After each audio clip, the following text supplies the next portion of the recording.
An original cut scene of the Terminator made Arnold Schwarzenegger's titular killing machine even scarier than the T-850 is in the finished movie.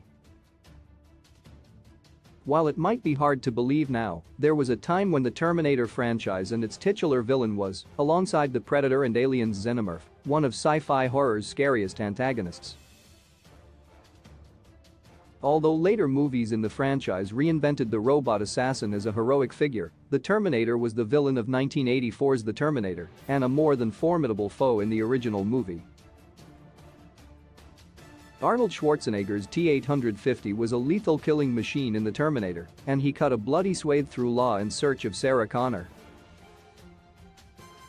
However, one scene that was cut from the original Terminator made the cold-blooded antagonist even scarier and more unpredictably lethal than he appears in the finished cut.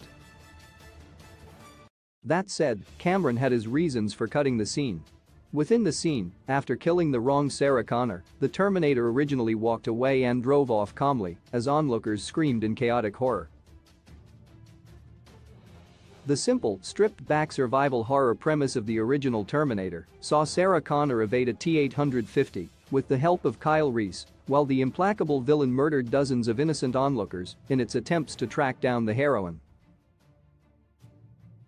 This original cut scene would have underlined just how emotionally detached the robotic killer was from his massacre, with the terrified onlookers not even phasing the T-850 as it killed Sarah Connor, realized it had the wrong target, and drove off as if nothing had happened.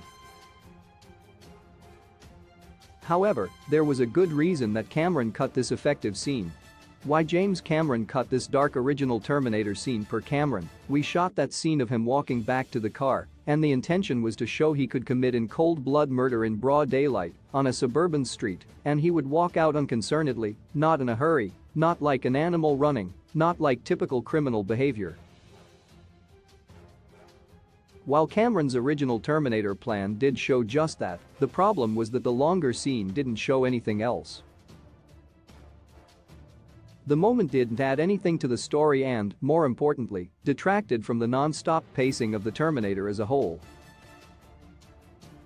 Cameron himself conceded that it turned out not be the best way to progress the story, and it is not too hard to see how. After all, the relentless pace of James Cameron's Terminator is one of the qualities that distinguished it from the many slasher movies of the 80s, making Cameron's urgent sci-fi movie feel more impactful and dramatic than its horror competitors. A slow scene of the T-850 facing no consequences for committing murder might have made the T-850 scarier, but the cut original Terminator scene would also have made the movie's pace less intense. As such, it is understandable that James Cameron deprived viewers of this darker version of the early Sarah Connor kill, since the Terminator movie and its pacing would have been compromised by the original, scarier edit.